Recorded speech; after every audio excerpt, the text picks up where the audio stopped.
The meeting of Cobra, where we again discussed the callous and cowardly terrorist attack in Manchester last night and the operational response from the security service, the police and other emergency services. It remains the case that, other than the terrorist himself, 22 people were killed in the attack, 59 people remain injured, and many of them have life-threatening conditions. As Greater Manchester Police confirmed earlier today, the perpetrator was Salman Ramadan Abidi, a 22-year-old who was born and brought up in Britain. And as the emergency services have confirmed throughout the day, his victims were innocent children, young people and their families. Our thoughts and prayers are with them all.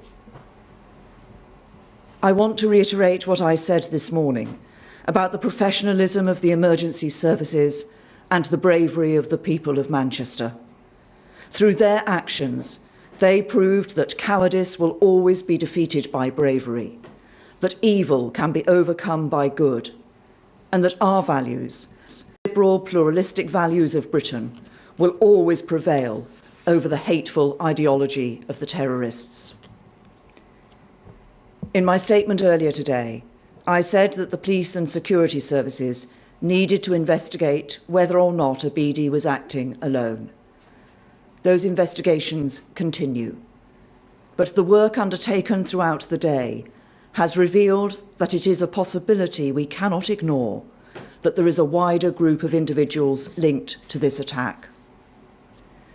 This morning I said that the Joint Terrorism Analysis Centre, the independent organisation responsible for setting the threat level on the basis of the intelligence available, was keeping the threat level under constant review. It has now concluded, on the basis of today's investigations, that the threat level should be increased for the time being from severe to critical.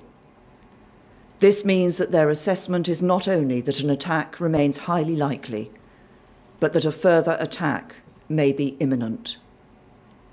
The change in the threat level means that there will be additional resources and support made available to the police as they work to keep us all safe.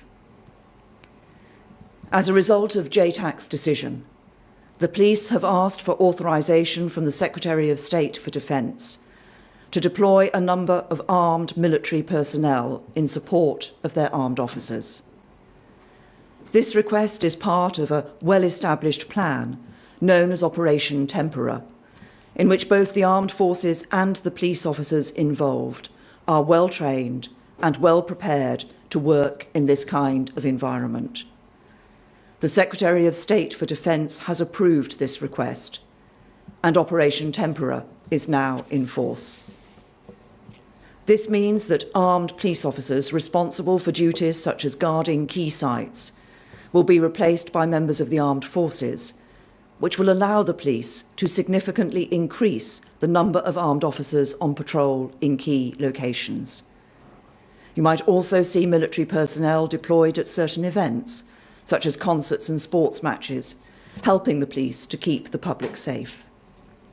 In all circumstances, members of the armed forces who are deployed in this way will be under the command of police officers. Precisely how the military and armed police officers will be deployed is an operational decision for police commanders, and Assistant Commissioner Mark Rowley of the Metropolitan Police will be making a statement giving further details at New Scotland Yard later this evening. In the coming days and weeks, there will of course be many events hosted up and down the country. The police will work with the organisers and hosts of these events to come to a judgment about how they can go ahead while making sure the people who attend them are safe and secure. I do not want the public to feel unduly alarmed. We have faced a serious terrorist threat in our country for many years, and the operational response I have just outlined is a proportionate and sensible response to the threat that our security experts judge we face. I ask everybody to be vigilant and to cooperate with and support the police as they go about their important work. I want to end by repeating the important message I gave in my statement earlier today. We will take every measure available to us and provide every additional resource we can to the police and the security services as they work to protect the public. And while we mourn the victims of last night's appalling attack, we stand defiant. The spirit of Manchester and the spirit of Britain is far mightier than the sick plots of depraved terrorists. That is why the terrorists will never win, and we will prevail.